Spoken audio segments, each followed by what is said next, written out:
What's happening, everyone? You know who it is, Say So Fresh here. It's been a while since I posted a video. So today we're going to talk about heart. Alright? That type of heart. Alright?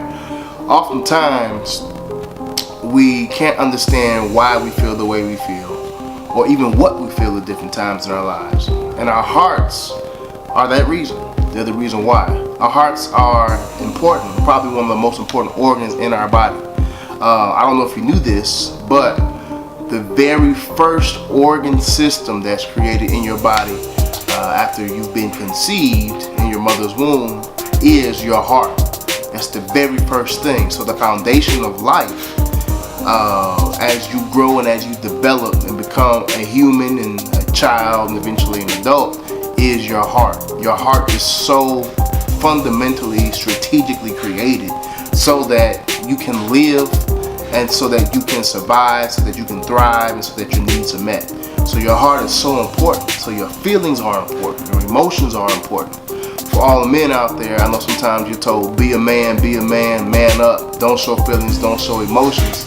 And that's a lie. For all the ladies, sometimes you're told you're too emotional, or that you're sentimental all the time, and that may not be the case either. Reality of it is, the foundation of our existence is in our hearts. And so the heart is very key. That's important to know and important to realize, because oftentimes we don't know why we feel the way we feel. It's because we could have some heart issues or some heart problems, some heart things that may have happened to us since from childhood, or from even when we were in our mother's wombs up until now. So our heart plays a huge factor in who we are, how we love, how we accept love, how we give love, how we love ourselves, how we love others. Our hearts are so important. I'm a firm believer that some of us need heart transplants. I'm reminded of a story. David. I don't know if any one of you have ever heard of David in the Bible.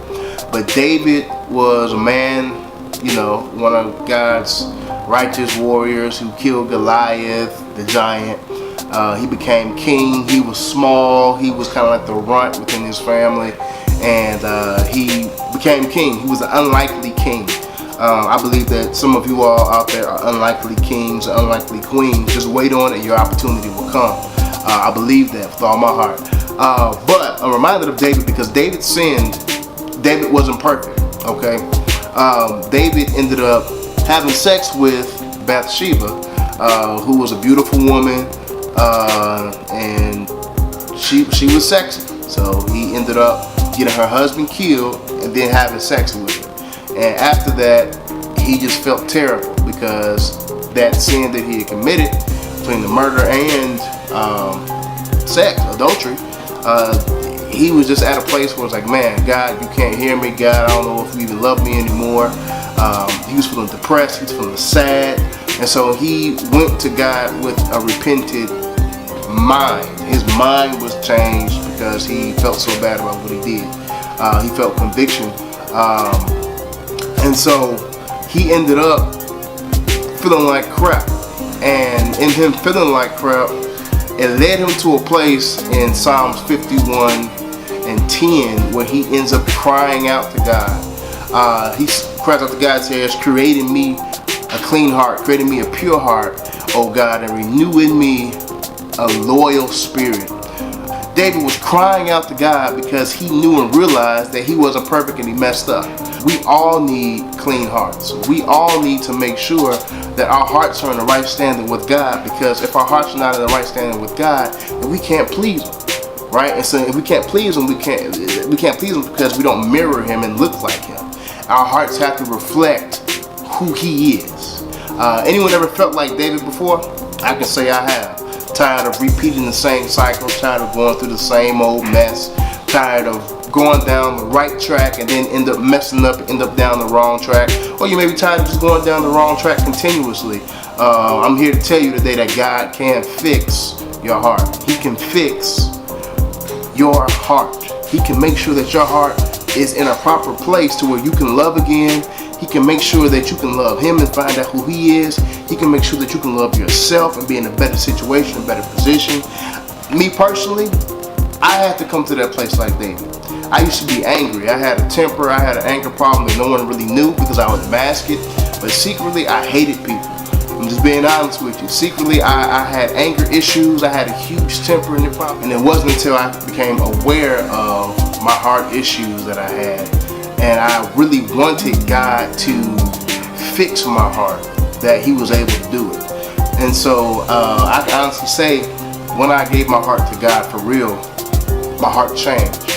I was able to love people that I didn't think I would be able to love. I was able to forgive people that I didn't think I would be able to forgive. I was able to love myself even though at certain times I felt like I didn't deserve love. I was able to love others. God changed my heart. I need to let some emotional issues go. Let some sentimental issues and situations go. You may need to love yourself again. You may need to love others again. You may need to forgive some people. You may need to put yourself in a better place where you can love. If you're stuck in some bad habits, stuck in some bad situations, you may need to remove yourself from those so that you can see clearly and allow God to really heal your heart. I really want to encourage you all to allow God to see your heart, and encourage you all, if you need a heart transplant, do what David did in Psalms, right? He cried out to God, God, create me a clean heart. Renew your spirit in me, Lord God.